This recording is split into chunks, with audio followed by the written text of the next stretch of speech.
बिहार के कटिहार जिले में स्थित है। फिलहाल ये सामान्य कैटेगरी की विधानसभा है और ये भी 2008 में ही अस्तित्व में आई है। मुस्लिम बहुल ये इलाका है, लेकिन इस बार का मुकाबला कितना दिलचस्प होगा? रंजन जी, क्या लगता है बलरामपुर का मुकाबला, बलरामपुर की लड़ाई इस बार कितनी दिलचस्प दिख रही है? तीनों में त्रिकोणीय मुकाबला दिख रहा है या आमने सामने की फाइट यहाँ पर दिख रही है? देखिए, ये वामपंथ का दुर्ग रहा है जब से ये विधानसभा का गठन हुआ है। तो 2010 को छोड़ दीजिए तो ये वामपंथ यहाँ से जीतता रहा है। इससे पहले जो बलरामपुर था वो आपको बारसोई विधानसभा क्षेत्र का हिस्सा था। इसके अलावा यहाँ से भाकपा माले के महबूब आलम जो है वो चुनाव जीतते रहे हैं। पिछले 2 चुनाव उन्होंने यहाँ से जीता है। कुल 4 बार वो विधायक अब तक बन चुके हैं। यहाँ से 2 बार जो है वो चुने गए हैं और अभी जो विधायक दल है भाकपा माले का, उसके वो नेता भी हैं।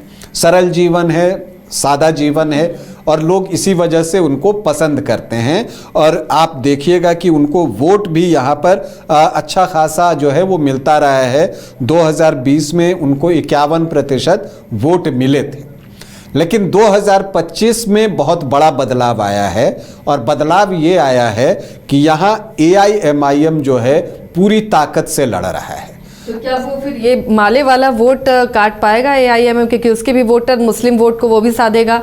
इधर महबूब आलम के साथ भी मुस्लिम वोट है।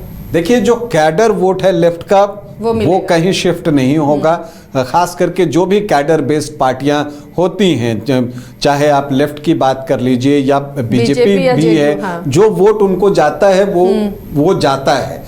लेकिन जो वोट आपको इसलिए जाता था कि मुस्लिम प्रत्याशी हैं, जीत सकते हैं, वहां पर जो है वो सेंधमारी हो सकती है। और आप देखिएगा कि यहाँ पर जब असदुद्दीन ओवैसी चुनावी प्रचार करने आए तो उन्होंने जो है भाकपा माले के महबूब आलम की आलोचना ऐसे नहीं की। उन्होंने कहा कि इस क्षेत्र में कोई विकास नहीं हुआ है।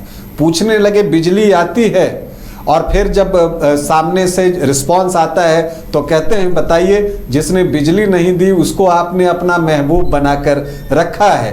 तो कहने का मतलब ये कि चूंकि महबूब आलम है तो वहां पर वो उनको ऐड ऑन करते हुए देखते हैं।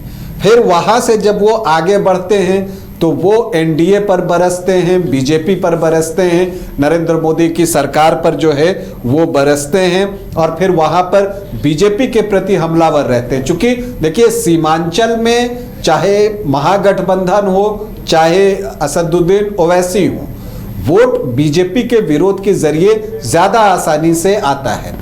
लेकिन इसके बाद जो है उनका लक्ष्य महागठबंधन होता है और महागठबंधन से वो तेजस्वी यादव पर चले जाते हैं और फिर वहां पर जो है वो तेजस्वी यादव के एक बयान की बात करते हैं कि मुझे उन्होंने एक्सट्रीमिस्ट कहा और फिर उससे जोड़कर जो है वो चीज़ों को दिखाने की कोशिश करते हैं। जो लोग वहां पर थे, बहुत ही ओजपूर्ण भाषण था उनका और पूरे लॉ में बोल रहे थे, जज्बे के साथ बोल रहे थे।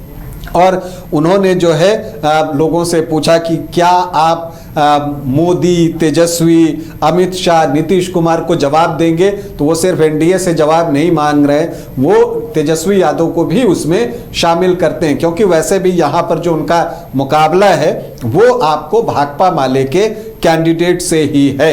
मोहम्मद आदिल हसन AIMIM के टिकट पर यहाँ से चुनाव लड़ रहे हैं और जो वो हैं पूरे दमखम के साथ जो है लड़ रहे हैं। यहाँ पर आदिल हसन जो हैं वो AIMIM के नेशनल स्पोक्स पर्सन हैं, प्रवक्ता हैं और हालांकि इससे पहले वो यहाँ से चुनाव लड़ चुके हैं। 2010 में LJP से लड़े थे, तब 5.25% से ज्यादा वोट आया था और 2015 में AIMIM से लड़े थे तो 3.25% ही वोट आया था। लेकिन 2015 के AIMIM और 2025 के AIMIM में बहुत फर्क है। तब वो बिहार के लिए नई पार्टी थी, अब पिछली बार उनके 5 विधायक यहाँ से चुने गए थे। तो ओवैसी बार बार सीमांचल को कहते हैं कि इसको पासमानदा रखा गया है, यहाँ विकास नहीं है। तो ये बातें करते हुए असदुद्दीन ओवैसी जो है वो बलरामपुर में भी दिखे और इसीलिए यहाँ का मुकाबला जो है वो दिलचस्प होगा। मुस्लिम बहुल विधानसभा क्षेत्र है, लगभग 61% जो है मुस्लिम वोटर्स हैं, 60.8%। तो आमतौर पर आप देखिएगा कि यहाँ जो एनडीए का प्रत्याशी होता है वो दूसरे स्थान पर रहता है। लेकिन इस बार हुआ क्या कि पिछली बार एनडीए के टिकट पर वरुण कुमार झा यहाँ से चुनाव लड़े थे, वीआईपी के प्रत्याशी थे। बाद में वो बीजेपी में भी शामिल हो गए और यहाँ से टिकट के दावेदार भी थे। और पिछली बार एलजेपी से संगीता देवी लड़ी थी तो वो भी टिकट की दावेदार थी। लेकिन सीट शेयरिंग में एनडीए में ये सीट एलजेपी आर को गई, चिराग पासवान की पार्टी को।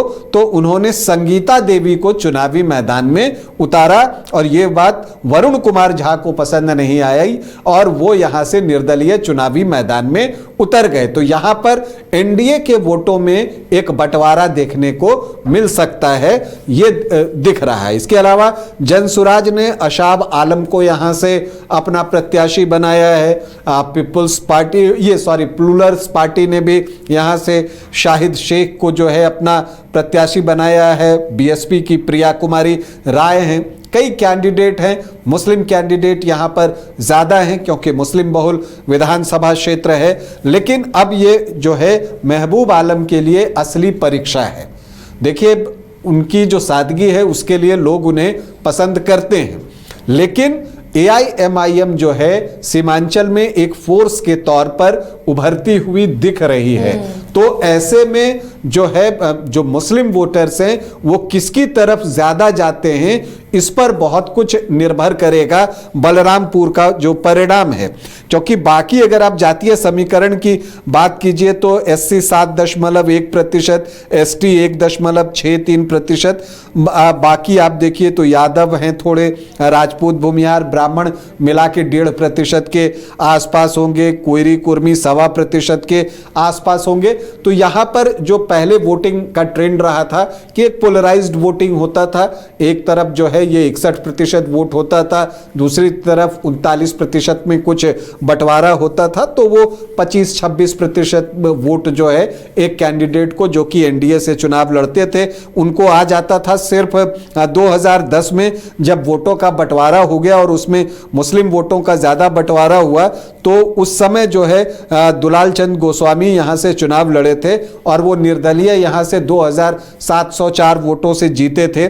लेकिन वो तब हुआ था जब एक इक्वल डिवीजन जो है मुस्लिम वोटों में हुआ था। इस बार क्या होता है ये देखना दिलचस्प होगा। लेकिन एक बात तो है कि महबूब आलम के लिए जो रास्ता है बलरामपुर से पटना विधानसभा तक पहुंचने का वो इस बार उतना सरल, सुगम, आसान नहीं है जितना कि पिछली बार था। क्योंकि एआईएमआईएम ने यहां पर पूरी ताकत झोंकी है और एआईएमआईएम की नजर है इस सीट पर। क्योंकि एआईएमआईएम की कोशिश है, पिछली बार 20 लड़कर वो 5 लेकर आए थे जिसमें से 4 फिर आरजेडी में चले गए। इस बार वो 25 सीटों पर चुनाव लड़ रहे हैं अकेले पार्टी के तौर पर।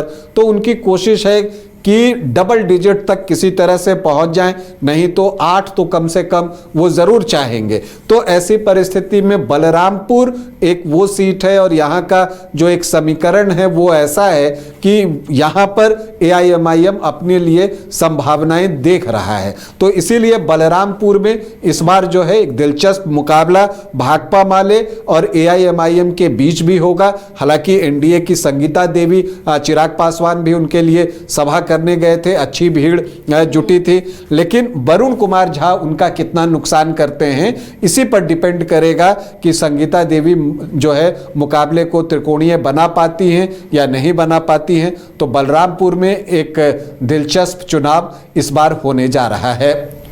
तो बलरामपुर में दिलचस्प चुनाव इस बार और मुकाबला आमने सामने होगा या त्रिकोणीय होगा, ये जैसे जैसे अब चुनाव करीब आएगा उसके बाद पता चलेगा।